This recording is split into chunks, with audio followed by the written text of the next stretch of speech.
we strongly think there is a growing evidence, there's a growing body of evidence between leadership effectiveness and coaching. That's why we picked topic around coaching. And as part of this leadership studio, we wanted to really increase the effectiveness of leadership. We strongly believe coaching is one of the tools that can do that wonders. There are 3 studios. This particular webinar is sponsored by Agile Leadership Studio.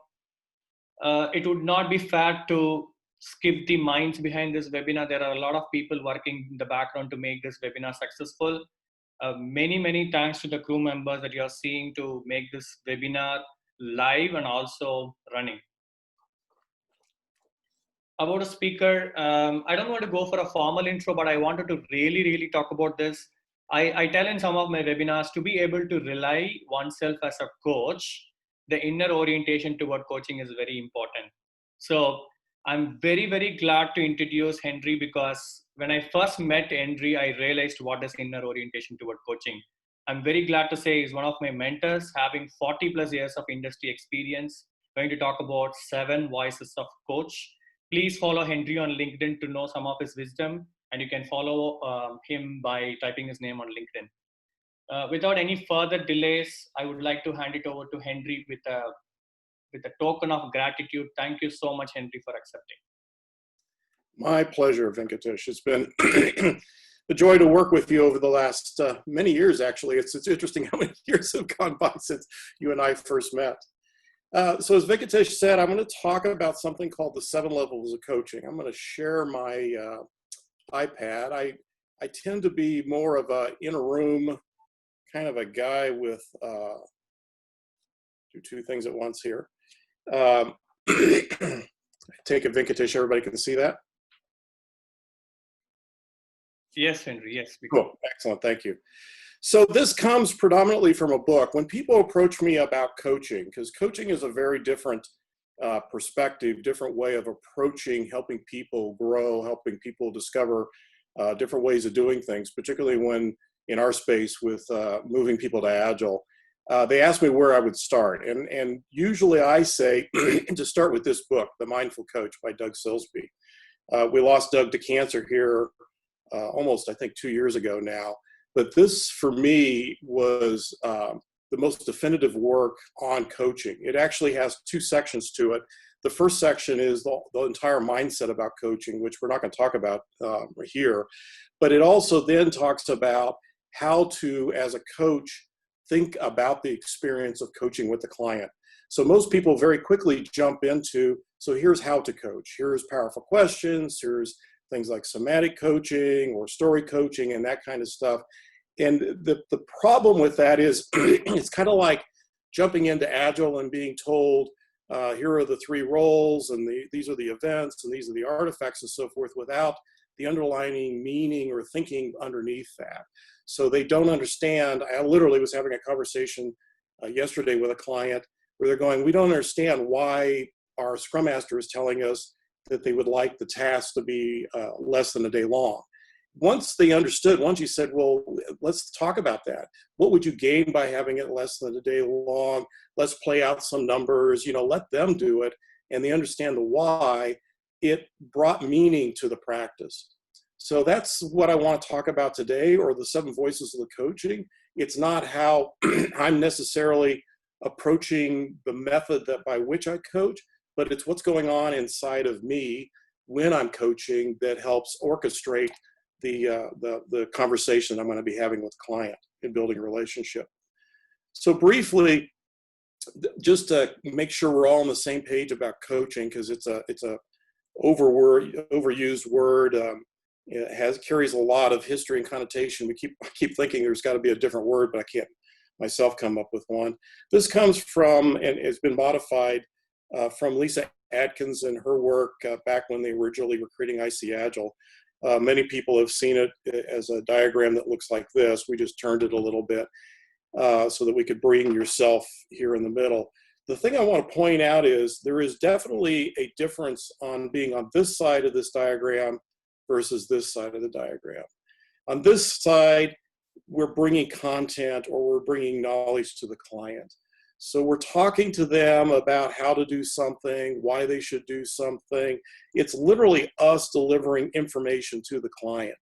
And there's different forms of doing that. There's different practices for doing that. One is just telling them what to do.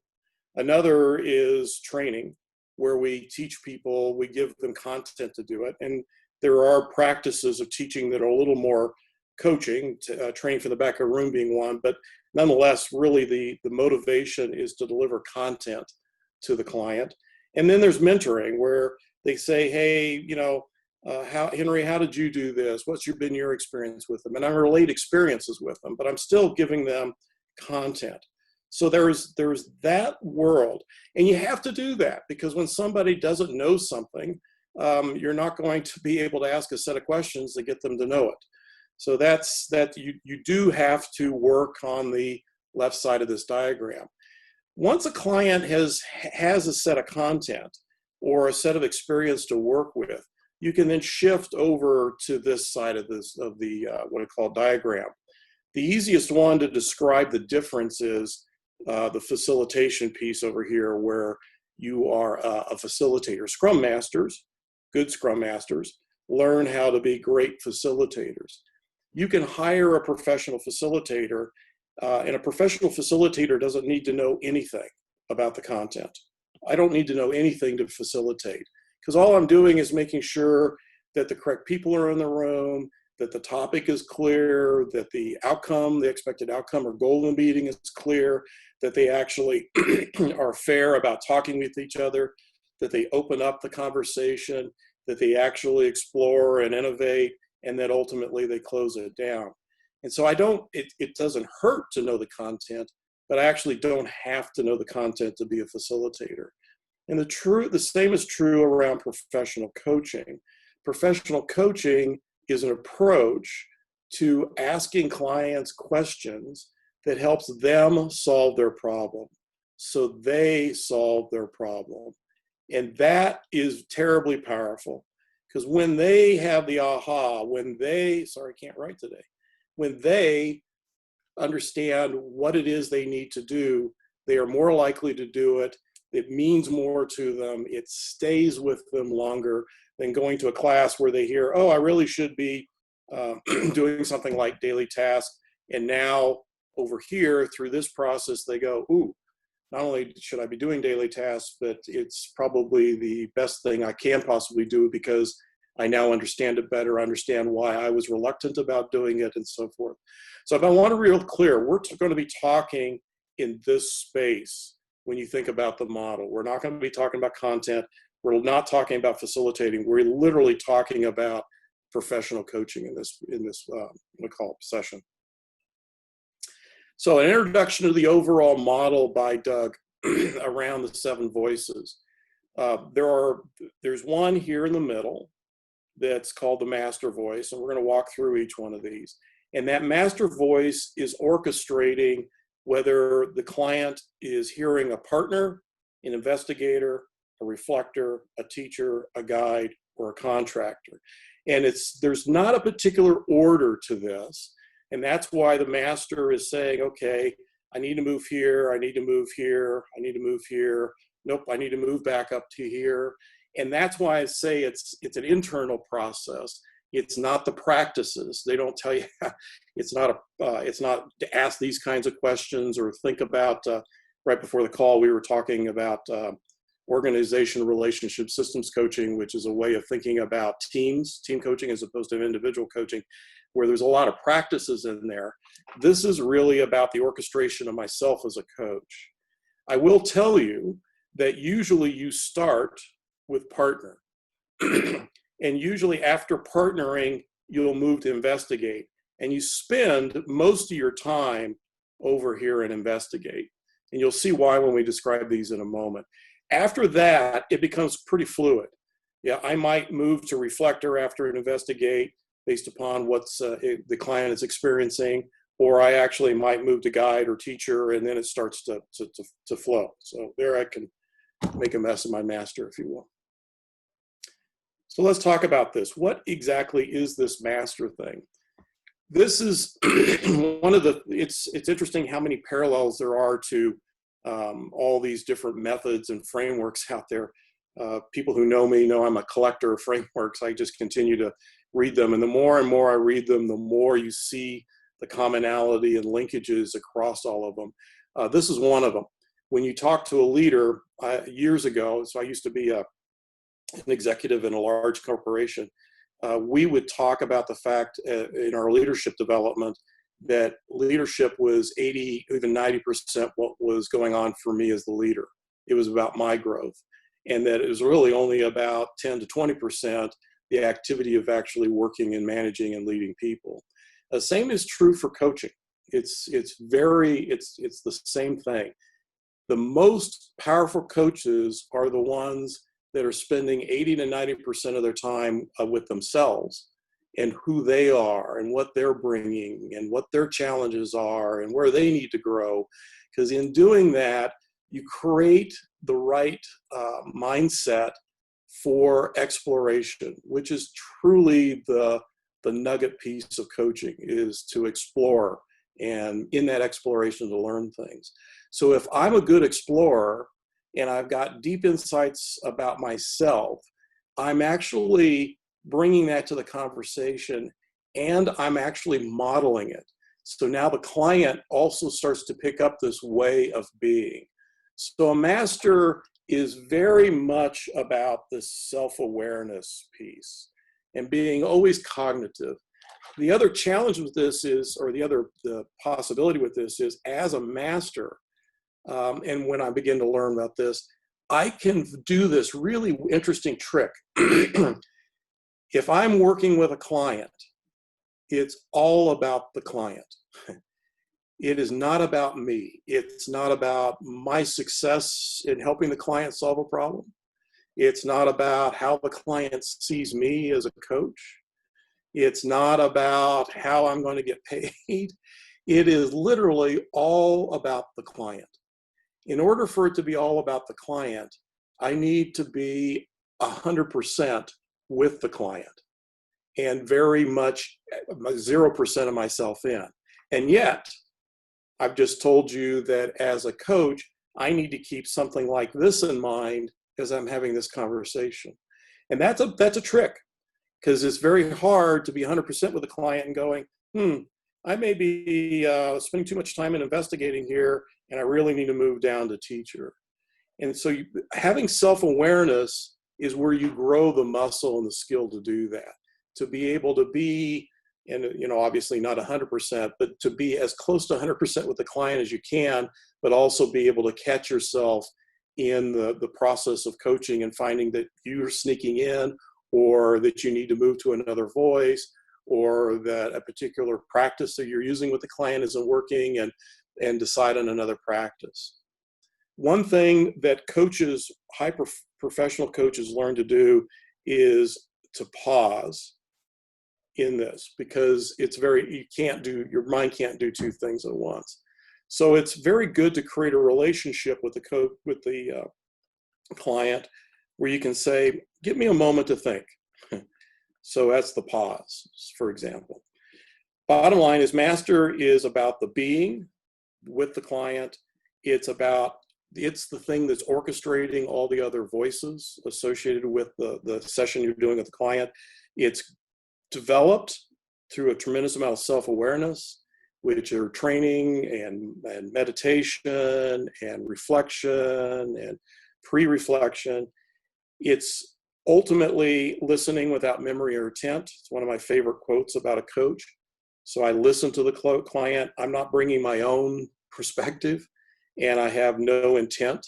It's literally to be there with the client and for the client.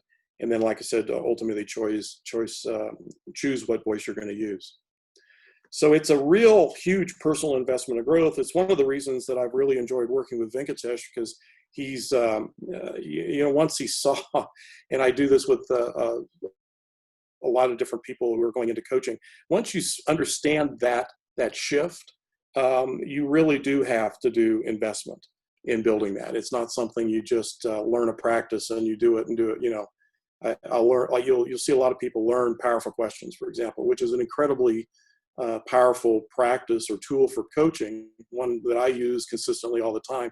But I can't do powerful questions well if, in fact, I'm not being a master of myself and the self-awareness and the listening without memory and intent. So these other voices, the definition of a partner is a person who stands by the side of the client and works to establish a productive relationship. So in other words, I am not a boss. So B-O-S-S.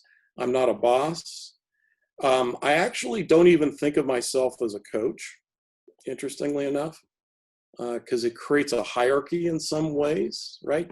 I literally see myself and the client side by side and in the same system with each other. And that's what we mean by being a partner. So we have to work at that, because you're going to get different situations with clients. Some clients are going to come to you and they're going to be testing out whether you're the right person for them or not, and that kind of a partnership. You're going to have some clients come to you because their boss told you they had to come to you. And there's going to be a little more work to create a partnership where they truly feel like you're in it for them.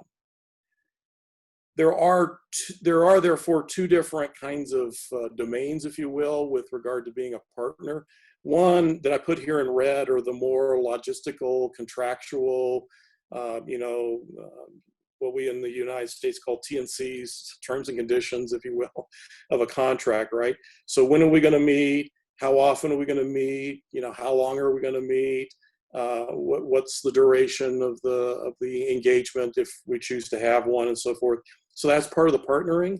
But the more important part of the partnering is this business of that they actually understand and feel and really believe that I'm an advocate for them, that I'm not there to fix them. I'm not there to report on them, that I'm there to that I'm there for them, which means I have to create a safe environment for them to be in, because safety is a psychological thing about the ability to and willingness to share some deep things. That means I've got to be welcoming, and I need to be reliable. I can't show up one way one day. I can't bring myself one day being happy, one day being sad, and so forth. I need to show up in a very consistent, reliable way for that client, so that there's no questioning happening here about, what's happened. Did I say something in the last session that caused Henry to think differently of me, or whatever the case may be that might generate some challenges around safety. So it ultimately defines and refines the desired outcomes of the client. But I really want to make sure that you pay attention to this, because a lot of people don't spend a lot of time in partnership. They just go, oh, okay, you came here to me as a client, let's start talking, right? And you really want to spend time creating this sense of safety, this sense of advocacy, before you can actually do any particular meaningful work. And that's typically why that's one of the first voices that the master engages in a client relationship. The next thing you do, and this is where we're going to spend the majority of our time, and this is the place where most people will spend a lot of their work, and most people think this is coaching, and that's the investigator type of a role. They're trying to find out what the situation is, what the outcome needs to be, what actions they're going to take. There are a huge number of practices. There's a large number of practices in this space. ORS being one, coactive coaching being another, Neuro Leadership Institute, NLP, clean language. I mean, there was one time I checked the ICF, the International Coaching Federation, which is the one that's defined professional coaching in the world, at one point in time had 69 different certified practices that you could go take for coaching. So there's a lot of different practices around being an investigator. And we do spend most of our time in this space. The bottom line along all of those practices is to be able to ask what's sometimes called, Doug Silsby in his book calls it artful. A lot of people hear it as powerful, but it's questions that the client doesn't know the answer to.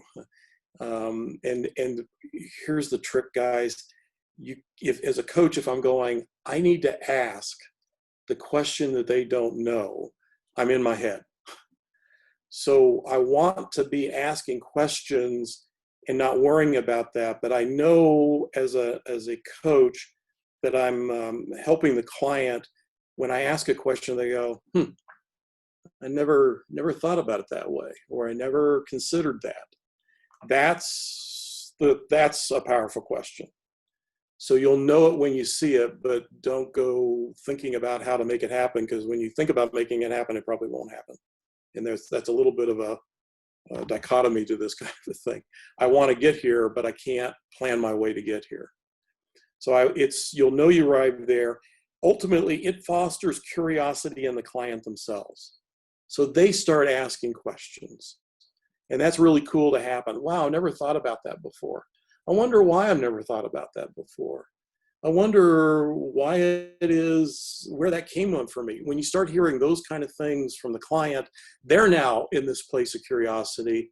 And I've created a question that can now move them into that in the session. Actually, you kind of step back and just observe and watch what's happening, because it will ultimately invoke these new perspectives and possibilities in the client.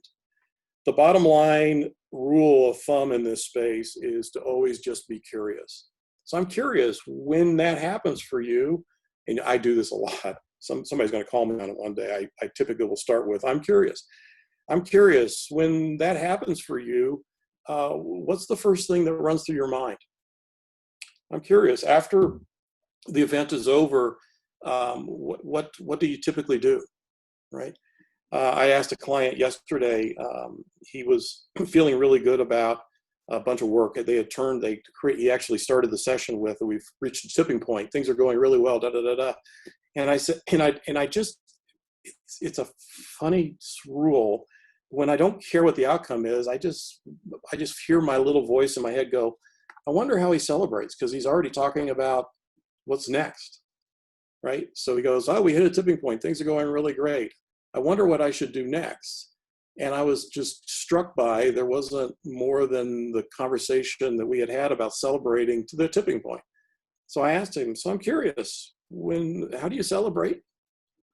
And it was really interesting to watch him go, you know what, I not well. And I go, oh. And and now I'm letting him go to this curiosity space. And he says, I don't know why I don't celebrate. And then he asked me, he said, so why did you ask that question? And that's because he thinks that I, as a coach, had some intent behind asking that question. And I go, nothing, it just popped in my mind. I was just curious. And I shut up again and let his curiosity take him to the next place. Well, now that I think about it, and for this particular client, he began to realize that he doesn't celebrate because he's afraid of ruining the tipping point and causing things to go backwards, so to speak, which is not uncommon, frankly. And he starts thinking about wondering what that does to other people, how other people see him in this.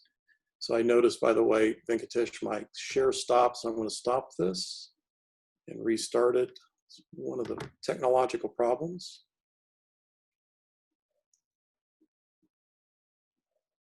Okay. So you'll see I circled non-intent. So investigator is where we spend most of the time, and it's where most coaches spend most of their effort learning. I'm going to suggest to you that that's really important, but it's not the most important thing. The thing we're trying to do with a client, and I bring this up because it actually talks about all these different practices, is there's all sorts of things that might be at play for a client. There could be what their thinking is, or the neurological things that are going on for them. So having a knowledge of neurology, the limbic system and the amygdala, which is part of the limbic system, and the prefrontal cortex, and how all that kind of works, is helpful as a coach, because you can actually help them understand why their system is working. Particularly for us in the Agile world, we're working with engineers. Engineers love to understand the system and so forth. They could be something that a lot of engineers typically don't want to go to. What's going on from a feelings perspective? This is called neurological coaching. This is somatic coaching, where I'm actually checking into what's going on in the system. And so you see my hand actually goes up to my heart. We actually do this with clients, people who they're not making any progress. You know, you're kind of stuck, and you go, hey, put your hand on your heart for a moment and just tell me, what are you feeling? It connects you with your soma, your physical system and so forth. There are people who are carrying mindsets, and they're not aware of those mindsets. So we call that being subject to them. They're part of us, we're not aware of it. And because we're not aware of it, it's informing everything we do. And so a lot of the powerful questions are around people exposing what some of their mindsets are. Why doesn't this client celebrate, right? He had a mindset, he didn't realize it, that celebrating would invoke a loss of some ground gain. Well, is that true? I can actually start talking about it once I've exposed what is going on. There's another interesting area, it's growing in popularity, is there's stories people tell themselves. So what are the stories? What's the repeating stories in particular? What is it? What message or meaning is in the repeating story that you tell yourself, or that you have expectations for yourself? And the other one that I pay attention to are the behaviors that are going on. People can't deny behaviors. I either do them or don't do them. And so you ask, is my behavior to be angry? And how is it connected to here? Or how is it connected to a neurological safety, for example? Or how is it connected to the stories I consistently get mad, and where's the meaning in that? Or what are the mindsets? So it's a great foundational place to start. Anyway, the bottom line is that in these practices of investigator, having a knowledge of these various systems that might be at play, feelings, neurological thinking, stories, mindsets, patterning off of behaviors, is a great way to be an investigator and create some curiosity. So again, as a master in a coach situation, I think about these, I practice these, I create them as part of my mindfulness. So what's going on in my mind? What mindsets might I have? What stories are repeating for me? And by virtue of doing that, I carry that into the session with a client, and I find myself going, oh, mindset, I wonder. So then I create a curiosity question that might be around exposing a mindset. Okay, mindful of the time. We have the reflector is the next one. This is often a practice most people think about in inspection. Doug calls it out separate. It really is about providing feedback and encouraging self-awareness. The reason Doug calls it out as a separate role, so most people think about the reflector as saying, so I heard. And I heard you say, right? I'm talking to them, and I make those kind of a statement. So I heard you say, that's certainly a reflector role. This one is actually, from Doug's perspective, actually providing some feedback. And it's doing that feedback by using their own words. So it's using or mirroring their own emotions, it's being forthright and honest. So it takes a bit of courage as a coach to do this.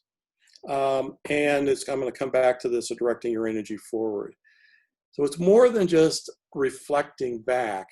It's being very cognitive of using their own words in that reflection so that they have the opportunity to objectively hear what it is that they said. Objectivity is one of the key growth areas for a client, for anybody growing, is being able to put myself outside of myself and kind of look at myself and go, geez, those are the words I use, right? So I might I might reflect that you consistently use the word they when talking about your team. And a client will pause and they go, wow, I never thought about it that way.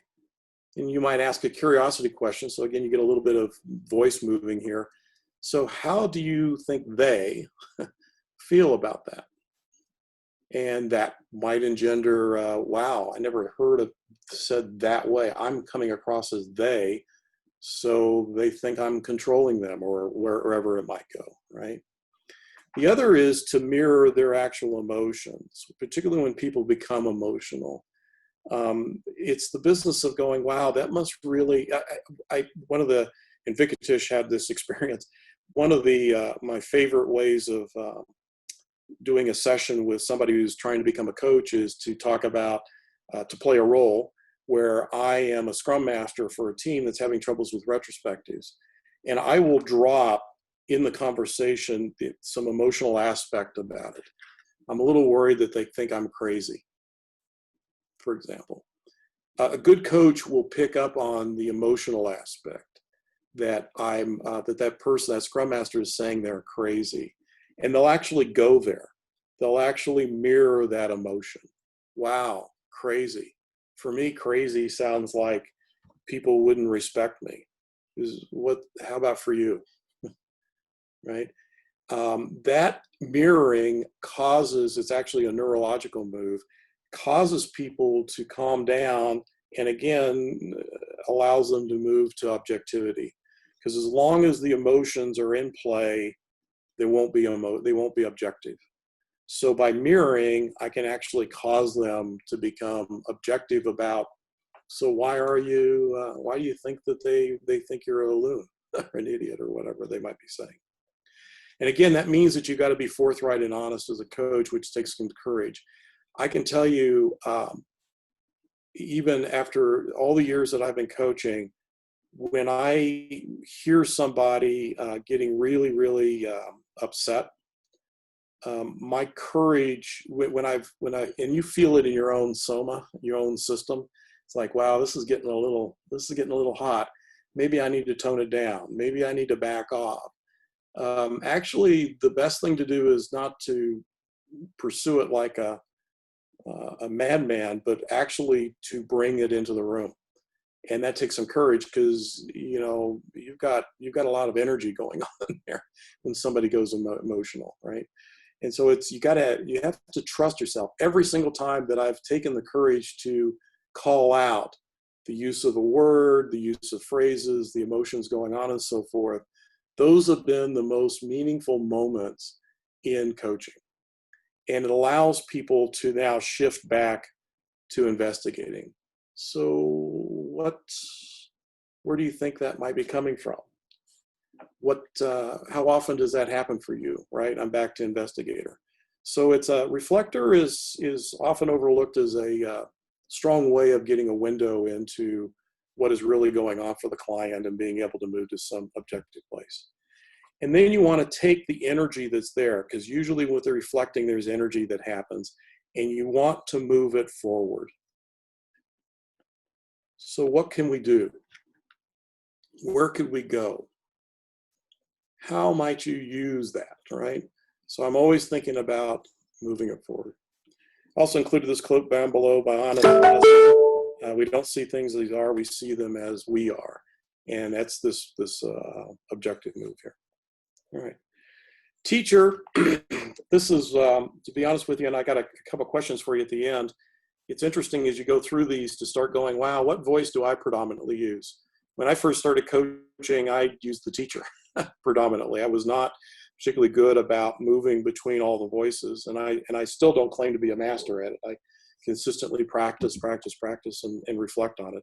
But teacher is where it sounds like I've moved to the left side of the first diagram we drew. I do in service of creating some new objectivity again for the client. So I provide some new language, a mental model, a knowledge, and so forth. I'm going to spend a lot of time on here because most of you have probably been exposed to several of these. I listed some of the frameworks that I typically use. These are just ways of showing the client a different way of examining or thinking about what might be going on, which allows them to, again, move from a subject to object perspective. So ones I use are the leadership circle profile. We use this a lot within our practices, where if you're aware of the leadership circle profile, it talks about reactive behaviors and how to move those to creative behaviors. And it's a really very, very powerful framework, but it's also a very powerful tool for people to use individually to grow on it. An example of how I use this, I was working with a team that was working with another team, another organization, actually another business, and they were having all sorts of struggles with it. And we, as you listen to the team talk, you could hear all the reactive behaviors happening within the team. So things like being, there's three models within reactive. There's compliance. So, well, we'll just let them keep going the way we are. We'll do the best we can. We can't control them because they're an outside company and so forth. Or, darn it, they don't do what they said they're going to do. Really, we ought to get on them. Da, da, da, da, da, da. So you heard the various behaviors of reactive behavior out of them. And I paused them and I said, can I just share a framework? So I moved to teacher, right? I was in investigating, I was listening, and I moved to teacher and I said, let me show you this model. So I describe these reactive behaviors. I describe how creative behaviors can create something new out of it. And then I moved to reflector. So I pointed out the language I was hearing in the room that were reactive. And then I say, so what do you think? So now I'm back to investigator. And what happened was the team goes, oh, wow, that's interesting. And what they chose to do was to create an objective for themselves where they met with that other team and practice some of the creative type of behaviors here. And it broke the whole thing loose. They never looked back, so to speak.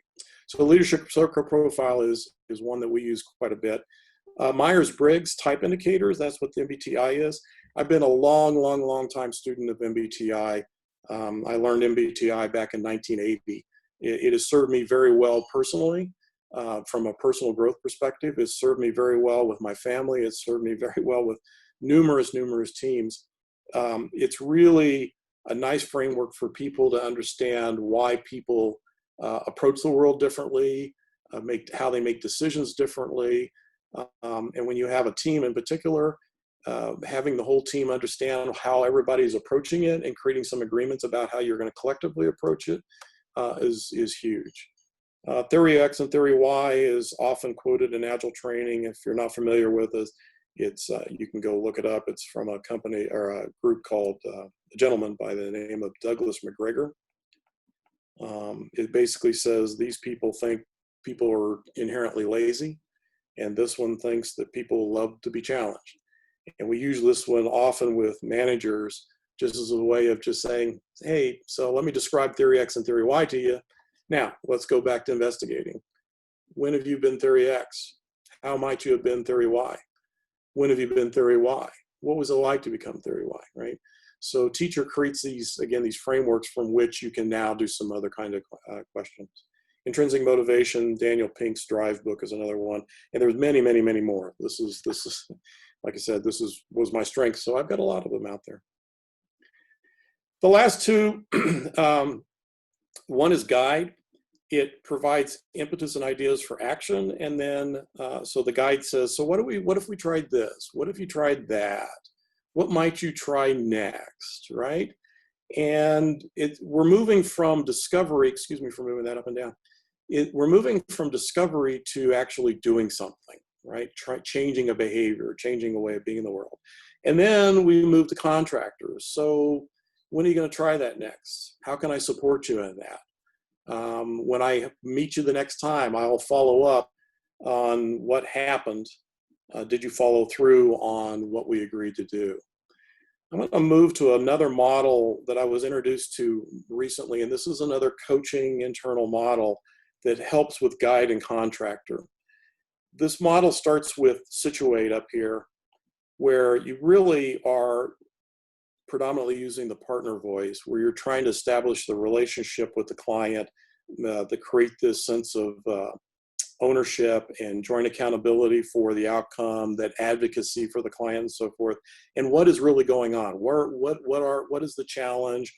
What is it that you want to work on? All that kind of stuff in the partner. So you spend time and situate. When you've spent enough time and situate, you'll cross over into search. And this is where the investigator, reflector, teacher voices play. So you're in this phase of activity around search. What's going on? What are the ahas? This is usually where most coaches stop. So the client will go, oh, I never thought about that way. Well, great, have a good time. We don't want to stop. We actually want to move to what, this comes from a book called by David Drake. We want to move to shift. And shift is where we actually want to try it on. So what could you do differently? Let's practice it. So let's say I'm in a situation, so you'll hear the words in here.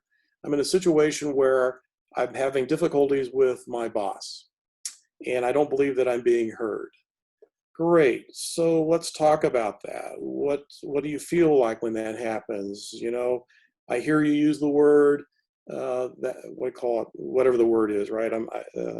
I spend my time in search, and there's an aha that I'm not putting myself first. I'm making stuff up, right? I'm always making myself second. Well, what would it look like to put yourself to be first? So now I'm beginning to guide. What might you do differently the next time you meet with this manager, right? So I'm creating action with them, and then I actually practice it. So let me play the boss. Let's start. Be more forceful, or tell me what your needs are, or whatever the action was that this person did. That is actually, and this is a very recent experience for me, I love the ahas. I would just feel great about the ahas. And my clients would make reasonable progress. When I started paying more attention to guide and then contractor, and actually shifting, trying it on in the session, much more long-lasting change happened as a result of that. So they try it on in this safe place. So this is very safe, you know. So I'll play with them. We'll play. You know, I'll be the boss, and I'll be a really over-the-top boss, for example, or I might be a boss that's really rollover, or, you know, just play with it. So they have a chance to try it on, and that allows them to then move up into shift, or sustain, excuse me. And now sustain is where contractors. So when is your next meeting with your boss? When you know, I'll call you afterwards and we'll check into that, right? So it's a different model. The reason I bring it up here is I really think people undervalue this guide and contractor. It becomes much more of a perfunctory a thing to do, a checklist thing to do. Okay, so you had an aha. What are you going to do with it, right? It's worth time spending time in the session in the actual activities of shifting, trying on these actions, not just talking about them, playing with these actions, right? Failing, and then learning from the failure within this safe space before they go back out to the outside world. And when I saw this model, it really helped me understand Doug's 7 voices. So there we go, 7 voices, one master coach doing all this switching while paying attention full time to your client. Kind of a fun thing to do. So you really, I find that it's interesting. When you first start, my suggestion is you go in thinking about them, and then not worry about it inside the session. And then afterwards, kind of reflect. What voices did I use? What voice did I get stuck in? What chances or opportunities did I miss to bring a voice in that might have helped the client? Such that over time, I always still go in just with a brief reflection about the voices, and then in process, within the session itself, I can hear the master say, oop, time to move to teacher. or time to, for me, stop being so much of a teacher and go back up here to investigate, right? So questions for you. What voice do you find yourself most often using? If you reflect on these voices, which one are you most often using? What's going on in your head? Or what emotionally happens when you think about using that voice? Or the other side, a voice that you don't use very often. What kind of stories consistently play out for yourself? What mindsets might be at play? You know, it's without that voice, they're not going to be able to understand that. Oh, that's a mindset, for example. Or just simply what behaviors in my conversations with clients that I do. And once you're willing to be honest about what voice do you most often use to start with, then ask, what do you personally get from using that voice? Because it's the motivation, we serve ourselves psychologically by the behaviors we chose to do. And we don't understand how that serves us because we don't understand what it's doing here, here, here, or here. So we want to ask ourselves, to use a specific example, I use teacher most often. And what did I personally get out of it? And you have to spend, this is not one of these, I asked myself in an afternoon, this is one of these things that you reflect on for years and can always reflect on. For me, I use teacher most often because it made me important.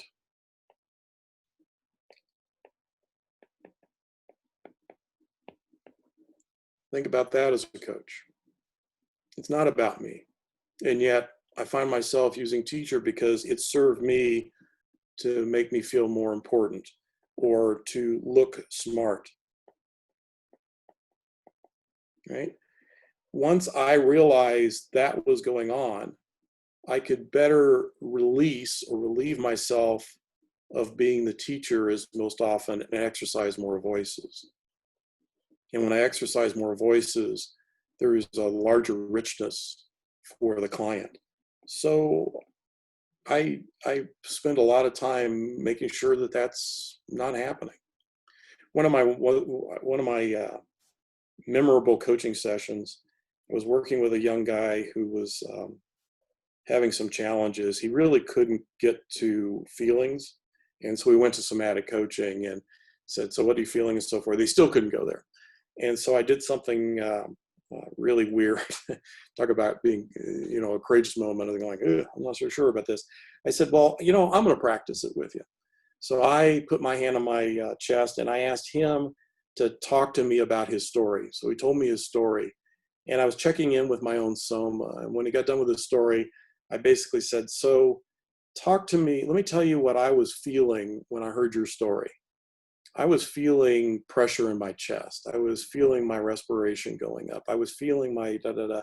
And if I think about why that's true, it's because I'm worried that I can't solve the problem for you.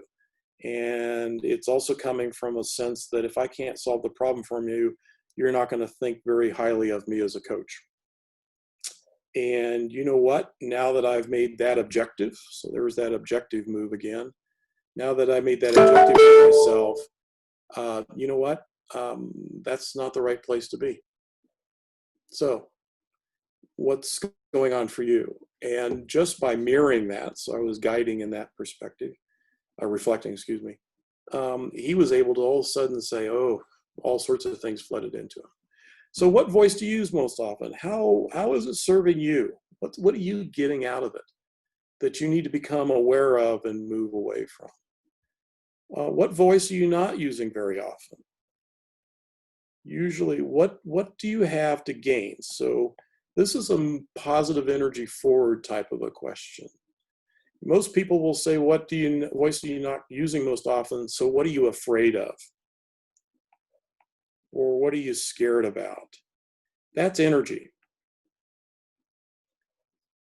So I like to take that energy and move it to, what would you gain? So let's not worry about what you're afraid of. What might you gain if you use that voice? So now I've created positive energy. I will ultimately need to go back to What am I afraid of? Because that exposes a mindset or a feeling or a consistent behavior that I do or some consistent story, but I'm doing it from an energy perspective, forward energy perspective.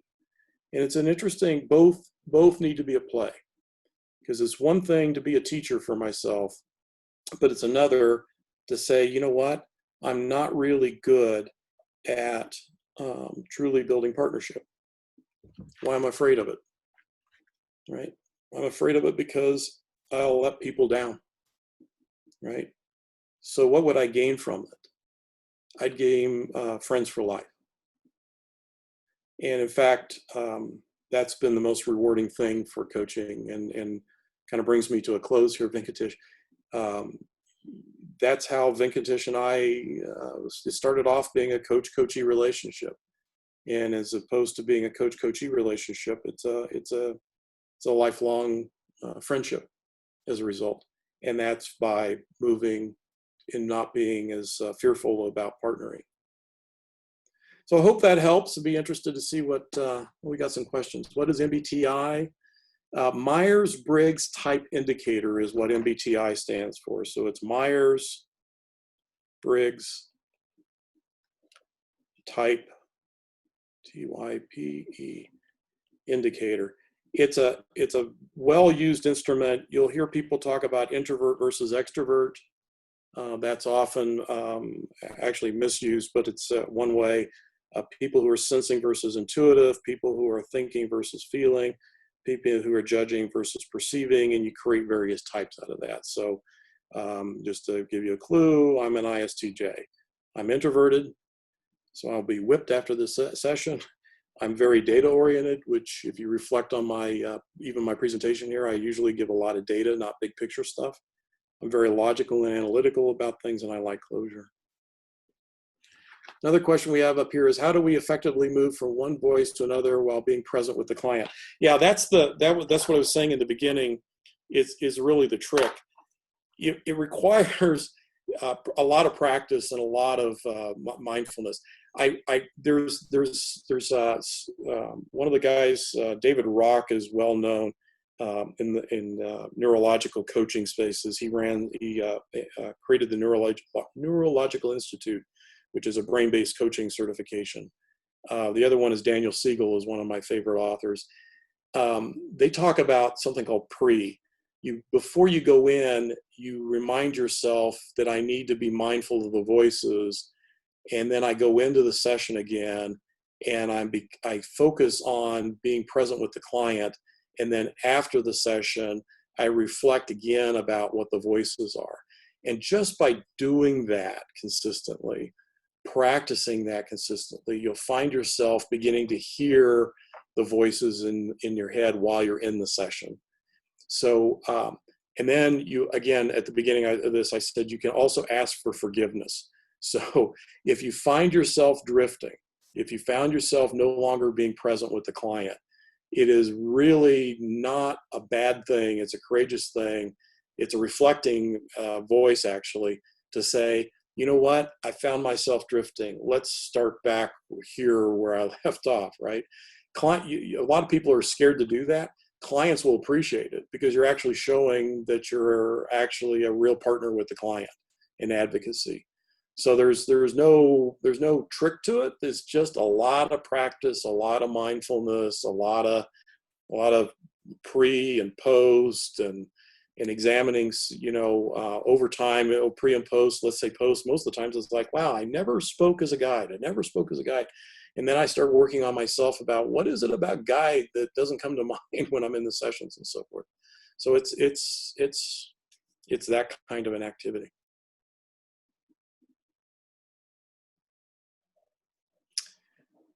Venkatesh.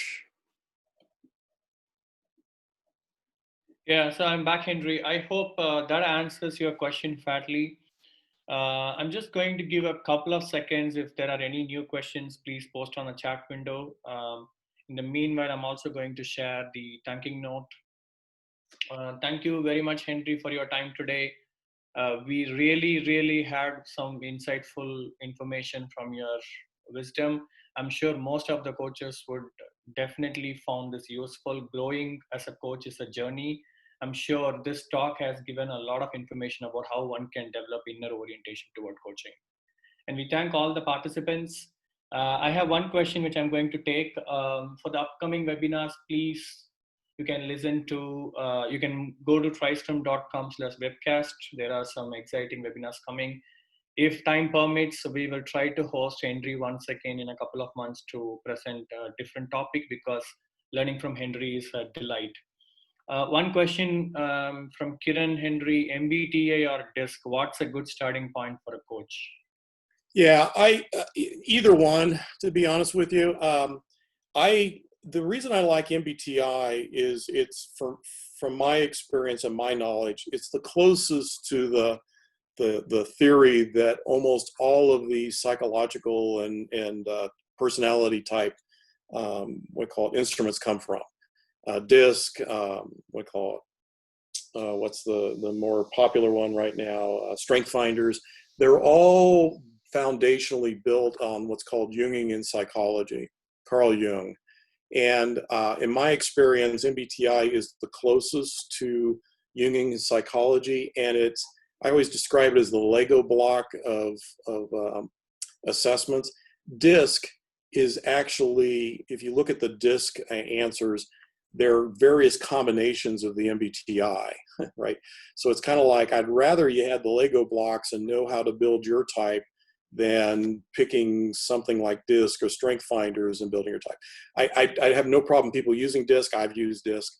Strength Finders is very, very popular, so I tend to use Strength Finders. But if I really want people to be able to dissect and really get an understanding of why is it that as a collaborator, using Strength Finders as words, if I'm a collaborator in Strength Finders and my partner's a collaborator in Strength Finders, why is it that we tend to collaborate differently, right? So you'll usually find the answer in the breaking that out. And again, MBTI tends to break it out better. But DISC is if you already know DISC, I'd continue to use it. If you're asking which one would you start with, my personal suggestion is you start with MBTI and do a certified program.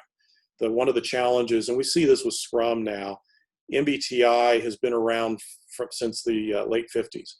What happens when you get something that works really, really well, it becomes commoditized. And in the commoditization, you lose a lot of the richness that happens underneath it. So MBTI is often misused and misunderstood. So I make sure that you go to a certified program, go to the Myers-Briggs.org, or you certainly can reach out to me and I can give you some resources around it. But that's where I would start. So one last question from my end, Henry. I'm sure it will be very useful for all the coaches on the call, or aspiring coaches, I would say. Given the fact that coaching is a journey, what's the right point for somebody to start as a coach? Because one of the reasons I'm asking this question, nowadays coaching or coaches profession is getting proliferated, right? Everybody calling themselves as a coach. Being a coach and calling oneself as a coach is totally different. So what is your recommendation based on your experience, where one can get started in deep dive into coaching?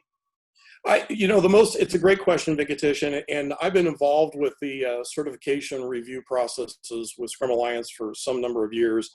And it's interesting to watch people make applications and the numbers that get denied because they're really missing the coaching mindset.